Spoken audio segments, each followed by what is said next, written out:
So I'll just introduce myself quickly and then I'll let you get started, Ian. So my name is Miriam Ham. I'm a lecturer of education here at CQU. I reside up in Cairns, so I'm way up on north on the Indingi people's land. So I'm a little bit north of Cairns actually, so that's why it's not the full name.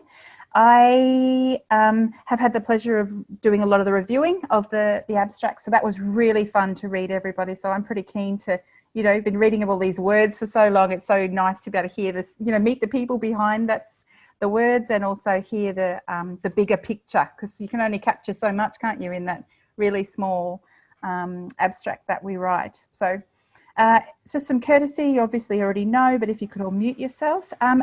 Because we will have time for a little bit more discussion, you're more than welcome to hold your questions until the end, or just put it in the chat, and then we'll give Ian 10 minutes at the end of his presentation to go through those questions. If you're scared you're going to forget them, or if you'd like to ask them verbally at the end, that's also your choice as well. So Ian, I will give you a 5-minute, my hand up isn't to say stop, it's more just 5 minutes, and then I'll give you a 1-minute wrap up, and then I won't ever talk over the top of you. So if you choose to keep going, somebody else can kick you off. Excellent. All right, thanks, Ian. Ian is speaking to us today about creating a culture of positive feedback in higher education, using WISE strategies, as we can see on the image in front of us. Thanks, Ian. Thanks, great. So thank you for letting me do this. It's always good to get our work out there, and it's equally terrifying and exciting at the same time. Two things really, just to start with, just to talk about the origins of this work. So 4 years ago, I was employed at QUT to manage their peer observation scheme, which they called XPREP, Expert Peer Review of Educational Practice. And I was doing that, and when I got the reviews back, because we were moderating the reviews that one academic was doing for another academic, I was absolutely shocked by the level of brutality, really, in this sort of feedback. It was like and I kind of thought, well, academics often give feedback on papers, feedback's anonymous, you know, there's no accountability. There are all sorts of issues going on. So I actually personally went around to each of the experts and talked them through, you know, how to be generous and collegial and think about other person's development, which you kind of hope they would have as teachers, but they didn't kind of have that expertise. Anyway, along the way, I thought I'm going to have to formalize this because my life could become a nightmare very quickly. So I came up with this idea of WISE feedback. So the second thing to know is WISE doesn't stand for anything. It's not an acronym. It's a mentality. And it's that mentality that I'm going to talk you through now. I'll talk to you about what WISE feedback is and its origins and how it works. And then I want to talk to you a little bit about, because 4 years ago is a long time, and during that time I've collected all of the feedback and I've analysed it to see how people have worked with it and how it's become true or real, or how well it's operated. So I can talk to you about that as well. So, but I've got a number of gorgeous owls as well, which I employ. So using WISE feedback. So first of all, here is the problem as I see it, and it's a problem all academics have, is how do we deliver critical feedback that maintains the high standards we expect of people, and as a student or other staff, whilst also leaving the receiver motivated and their self-efficacy enhanced. So how do we do those things at the same time? And that's the problem I think we've all faced in our careers at one point or another. Now, someone called Steele was working in a high school in 1992, and he also saw this problem. He was a white teacher working in an entirely black high school. And so all the students were Afro-American, and he was a white Caucasian. And he talked a lot about race and how students would read between the lines because of something called stereotype threat, which I'll talk about in a second. But what he could see were the students were unable to absorb the feedback that he was given, and they were wanting to read between the lines. And I'm sure that this is true of all of us when we've received feedback or something from someone whose opinion we care about or need to care about. And this is what I'll let you read this for a second.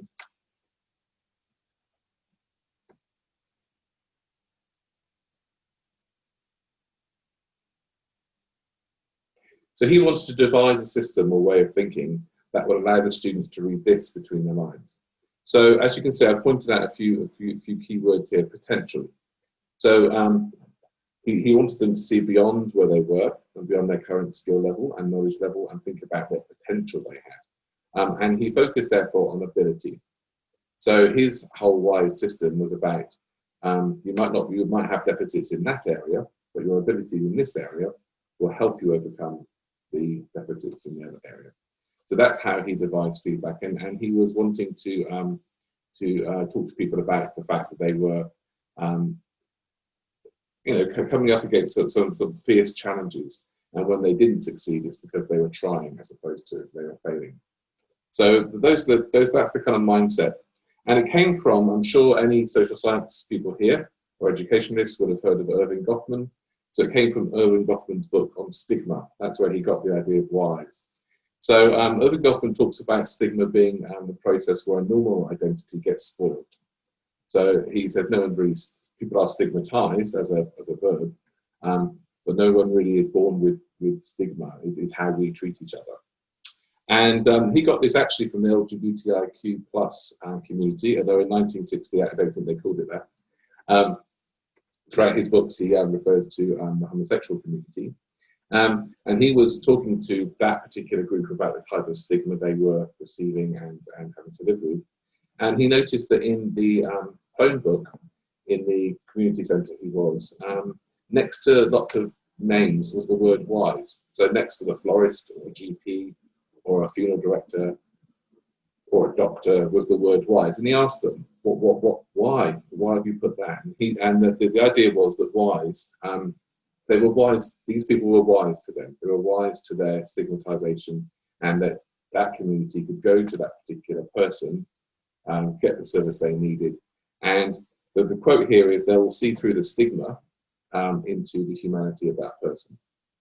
So that is what Steele thought was a useful idea in terms of us thinking about students. The stigmatization here is the fact that they don't have the knowledge we think they should have, because we've had that knowledge for a very long time. So we've kind of forgotten what it's like not to know. So that's the basis of WISE feedback. That's the kind of the viewpoint it comes from. But that doesn't entirely work in higher education.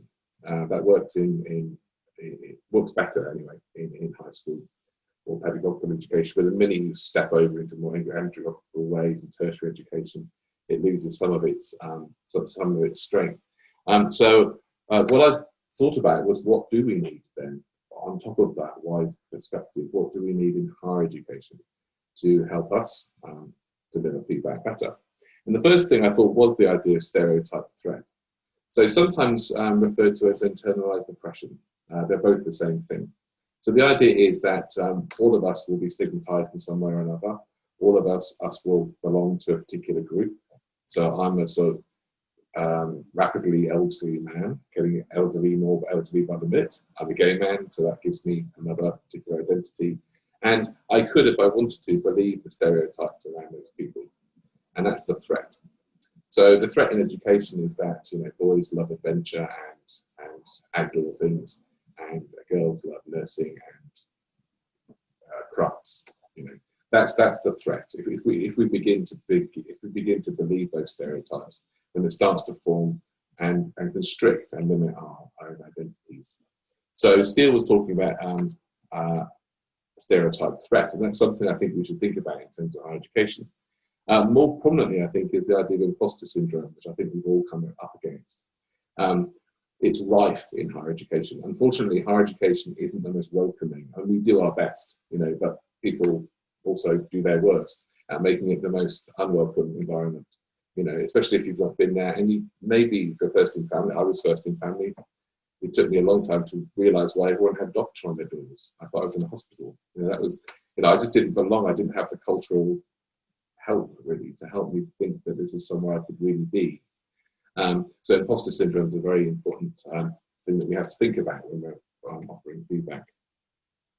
So those are the two things, and they're about absorbing. So if we were to deal with those two things, then we would help students or staff absorb the feedback better and actually begin to understand what we're saying and act on it, as opposed to sort of pushing it away.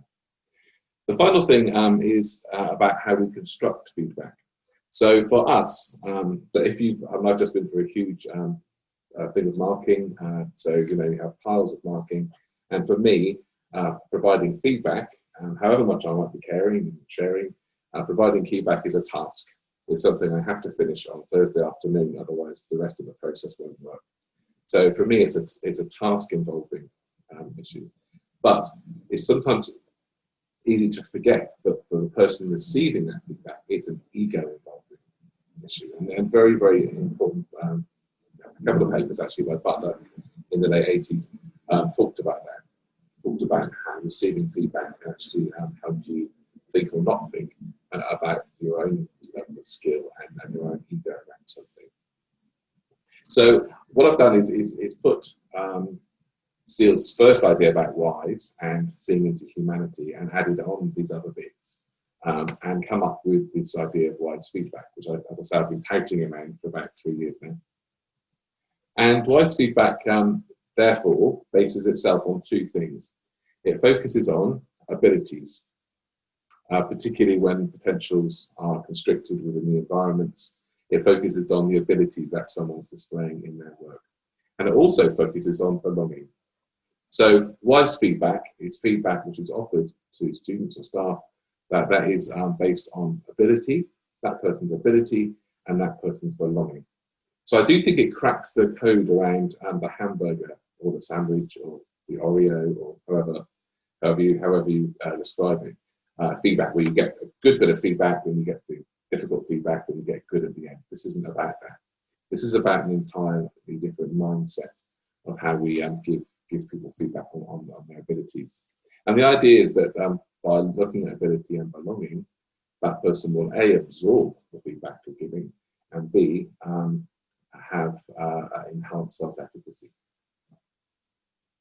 So a possible structure, anyway, for wise feedback would be, first of all, to start off with a feedback description. What are we wanting to give them feedback about? So this was about that particular piece of work you did, about task you reported on. And then talk about the high standards. What was expected of you in this task was this.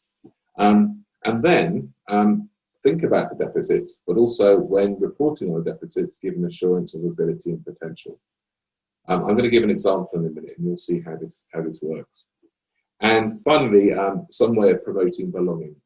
Now, this can be very subtle. It doesn't have to be overt, but it could be overt, but it doesn't have to be ongoing. I was working with a group of geologists a few years ago, and I turned to one of them and I said, as a teacher, I think you'd be great at doing this. And this man's eyes watered. And I said, oh, sorry, are they okay?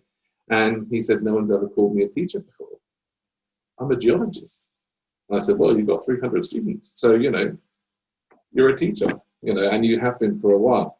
So just that kind of indication of belonging, not necessarily to a place, although obviously belonging to the university or the institution, but also to a community of practice, can be extremely powerful for people, and it can be very subtle. So it doesn't have to be something you labor on. It just has to be something you think about and include. So here's an example. I'm hoping people can read this. Zoom makes fools of us all in the end, I think, but here's an example. So there is one other thing which I've noticed in the feedback, that initial moment where I went around to all the people and told them off about their feedback, is that academics aren't very good at using adverbs or adjectives. So you may have guessed I'm an old English teacher, so I kind of, think adjectives and adverbs are quite important. But I also understand that we've had it kind of whipped out of us, have we not, as academic writers, because it's very often subjective and it's the kind of language we're not encouraged to use. However, this isn't an essay, this isn't a paper, this isn't an article, this is a feedback to another human being. And I would suggest thinking about using adjectives and adverbs. So this first bit here, the first paragraph there, your work here demonstrates a blank, a extended, I had advanced, skilled, something. Give someone a sense of the quality of your response to their work. So you thought that right from the very beginning. Don't wait for the center of the sandwich, give it to them now. And I use this a lot, this double word thing. Your insight in some areas were both something and something. It gives you a chance again to give a kind of clear report back on how you felt about the work. So that an example here would be comprehensive and well demonstrated, or thoughtful and critical. So right from the start, the student or the receiver of the feedback is clear about how you experienced their work. So I think it's really important to get some adverbs and adjectives right out at the beginning. And then we move into more sort of classic wise feedback things. So the writing in the black is what the text was, and the writing in the red is an improved version. So if we have a look at the first one, however, you have not attended to the question at hand. Now that sounds like a grumpy marker to me. That sounds like someone who's on their 35th and no one's attended to the question. Another way of putting that was, I'd encourage you to revisit the question and the associated criteria. That's just about being polite to that person. The rubric associated with the assessment clearly required you to document your reflections on your teaching practice and identify strategies for improvement. Again, that has a very authoritative tone. Another way of putting that was, we are asking you to share your valuable critical reflections. I actually value what you want to say and I want to read about it on your teaching practice in the same way you have reflected on the environment. So I heard you do it there. You did it really well there, but you missed it out. So what happened? So you have not done this, and therefore you have not successfully completed the assignment. Again, just not very helpful, just instructions really. The red wiser feedback would say, you will need to include this in order to complete the assignment, as you have successfully with other elements of the assignment. So can you hear there's a kind of faith in that? There's just a bit of faith in the fact that that person has done it elsewhere, and therefore this is some aberrations. They've just missed something, but you have a sense that they will be able to do it, and they feel that. Also at the end here, now this was obviously something that I wrote in teacher education, and one of the things, Miriam can vouch for me on this, one of the things that I love about teacher education is we call people pre-service teachers when we're working with them.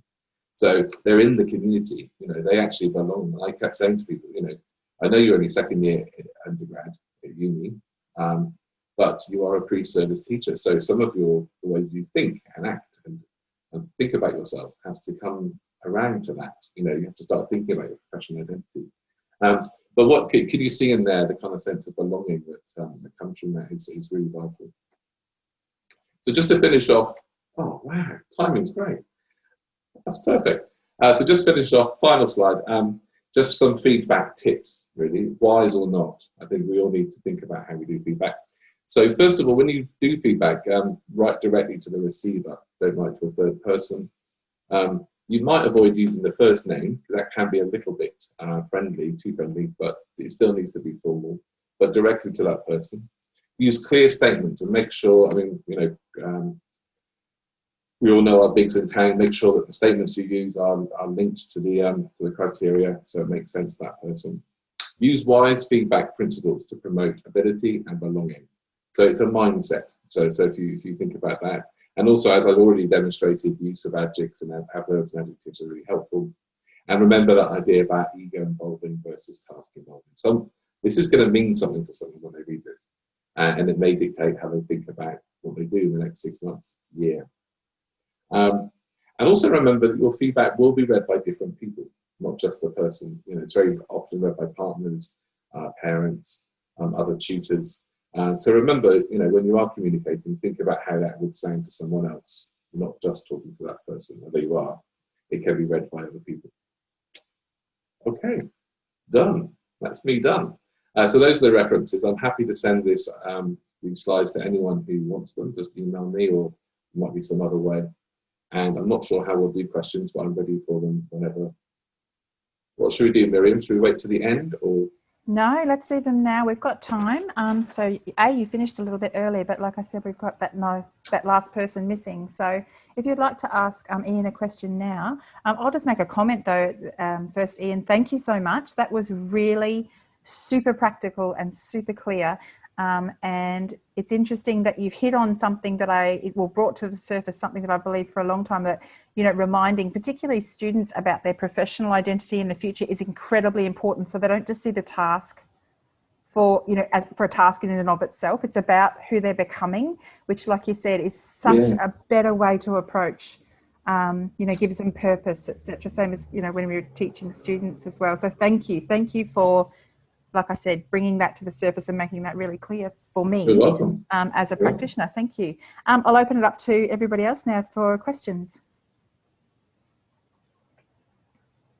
Well, Steph has said she enjoyed it, and I thank you for that, Steph. That's very nice of you to say.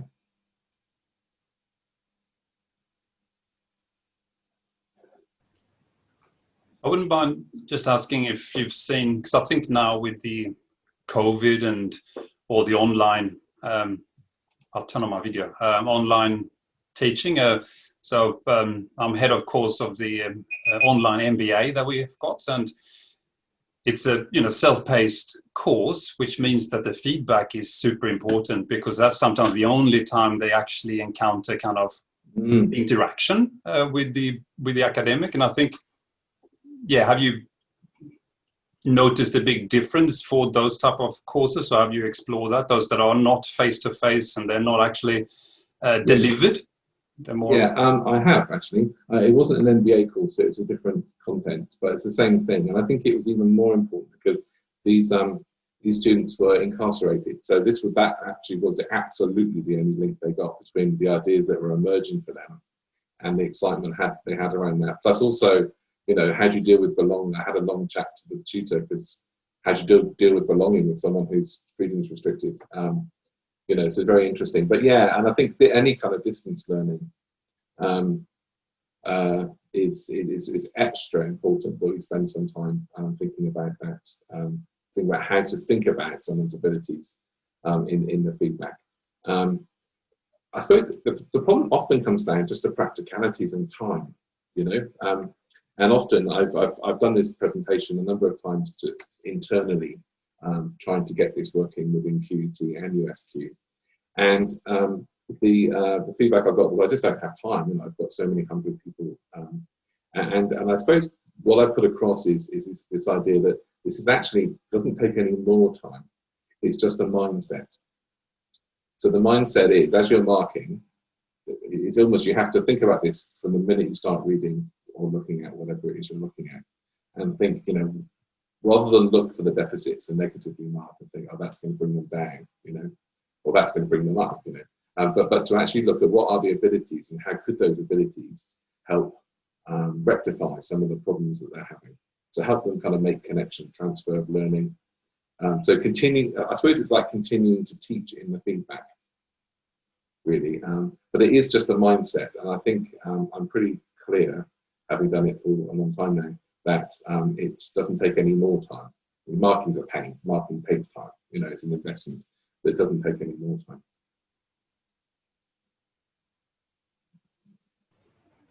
I wonder if having, you know, like the example you showed us, a template almost of, you know, what sections you're going to touch on with feedback, and that was written before we began marking, can help prevent that shortness that comes at, you know, script number 36 when we're over it, like you said. I wonder if that's a good mechanism, you know, short circuit mechanism in there. Well, that very, I can go back, can't I?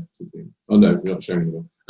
Yeah, that very first paragraph with the, you know, this, I found this work, da da da and da da. My students know that I write that all the time. They get the same first paragraph from me, but I think very hard about the adjectives I'm going to use. You know, so someone came to me one recently and said, "Oh God, I got an insightful from you. That's good. You know, insightful and comprehensive. You know." So, but that kind of immediate feedback on your sort of emotional and intellectual response to their work, I think, because that's actually what students are looking for when they're reading your feedback. What do they think of it? Did it sound, you know, I don't know if you've ever had this from an HDR student, but very often I get, does this sound like a PhD? But, you know, and so just to get that initial feedback from you, I think is a relief sometimes. Excellent. Well, thank you so much for